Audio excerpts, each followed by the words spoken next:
today, we strike away the last major shackle of those fierce and ancient bonds. The 1965 Voting Rights Act was destined to revolutionize politics and civil rights in the United States. It empowered African Americans to vote in a number of states, particularly in the South. Black people were really foreign to the electoral process in the South. To go to register to vote was in itself a huge act of bravery. So when the act passed, we then had black people offering themselves up for candidacies. There was a chance that they could run and win, and this just represented a new venue to push the struggle forward. There was the need for some national organization to take on the responsibility of assisting this new political leadership group in the black community, the black elected official. And so the idea was to create what was then called a Joint Center for Political Studies, funded by a grant from the Ford Foundation in 1970. In a real sense, the Joint Center for Political Studies became a shepherd for many of these newly elected black officials. They didn't have role models. They didn't have the do's and don'ts. They needed someone to show them the ropes. How do you watch over this new government structure? How do you put together a budget? How do you take this budget to the appropriate legislative authority? How do you identify resources that can be useful to you? We would hold conferences of black elected officials. They began to bond and to network, and as we had hoped, began to share information. This was my maiden voyage in terms of being a public official, but it added to my experience to be meeting people with similar problems from all over the United States.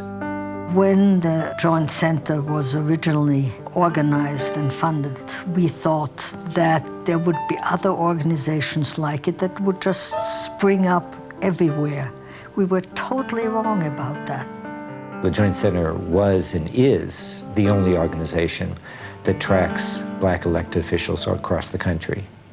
Our role was to constantly hold up political participation as a key path to success. As a result of the resources given to us by the Joint Center, we formed the Congressional Black Caucus, and we are the largest single caucus in the House of Representatives today. The original mission was about empowering African Americans with using knowledge as the source of that power. And that is what we do today. The Joint Center becomes an enormous research tool for black elected officials. They can call this office and say, okay, we have some enormous poverty rates. What are the causes of the poverty? Can you help me define how we can relieve that poverty? How do you get employment into your communities? What kinds of skills do workers need to have in today's environment? What kind of educational preparation? How much does the computer technology play into job preparation? Effective participation in planning and development requires statistics, and statistics have to be put together in useful, informative ways. Databank is an online statistical data center that is bringing together information across a variety of sources. If all the things are in one place, then people seeking information on these populations can spend less time digging up the information and focus more attention on the issues. Databank can be used for speeches. It can be used as a backdrop for understanding an issue, to provide context in some critical policy areas. Any enterprise that seeks to become an institution must have a voice and an image. And that, to me, was going to be Focus magazine. It's a vehicle for getting information out quickly and getting it in the hands of people.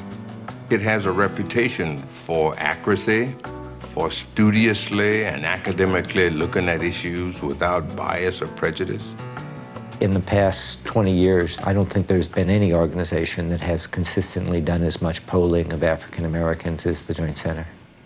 We do, at the same time, polling of the national general population, so therefore we do studies where we compare African Americans and the rest of the population on their views.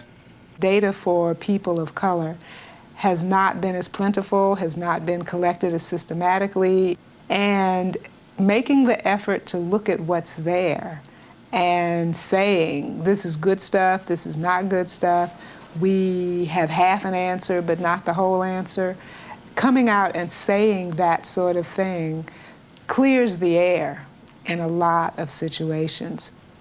Oftentimes, we come up with findings that some people would just as soon not hear. That 12% of the nation's populations are the black, but they represent 20% of those that were killed. Black deaths in Iraq war exceeds rate of Vietnam. It takes the Joint Center to be able to take the political, the human, the social circumstances surrounding the background of an individual that's American but black, and to present the information that is so important to us to be able to be better legislators, not black legislators, but better American legislators. All sorts of different organizations rely upon our polling to not only inform them, but often to buttress their positions. Civil rights organizations, academics use our surveys very regularly. They're used by lawyers in court cases, and they're used by the media. Joint Center surveys have been cited in the media thousands of times. The media that we work with on a lot of my issues, they may be a little nervous about where do you get this data, but once I've said that it's information and data from the Joint Center for Political and Economic Studies, it is used and it's not questioned whatsoever. I'm a small nonprofit and we're not able to conduct research in the manner that they're able to do. So we're able to use their research. It's one of the only places that you can get good quality information about African American teens and reproductive health issues. From that, we met with a legislator, Shirley Nathan Pulliam, who went to our General Assembly and actually has sponsored a piece of legislation. We've used the data to help us develop a couple of products. One is a TV commercial that is about girl empowerment. Because of the research that the Joint Center for Political and Economic Studies put together, it really helped us to get the message correctly to young women. The Joint Center has, for such a long time, developed tremendous relationships with communities at the same time that they have strong analytic capability. And they give voice to people in communities through the work that they do. And that really resonates with the Kellogg Foundation. The Kellogg Foundation recently gave us a multi-year grant, $7 million, to create a health policy institute. It really is disadvantaged communities, and particularly communities of color, that have the most to lose if the policies aren't right, and conversely, the most to gain if we can get it straight. We will be prepared to be there right at the cutting edge of that discussion to make sure that the voices of underserved populations and minority populations do not get lost, that they are heard. In spite of all of the progress that we have made as a nation, we have not arrived at that point where we can afford the luxury of not having a black political think tank. The Joint Center has the reputation to bring people together, to get them to listen. Its base is not just the black community. Anybody concerned about minority issues cannot do their work without coming by the Joint Center. The Joint Center allows us to see the problems, but better than that, to find the solutions to the problems that we face as Americans.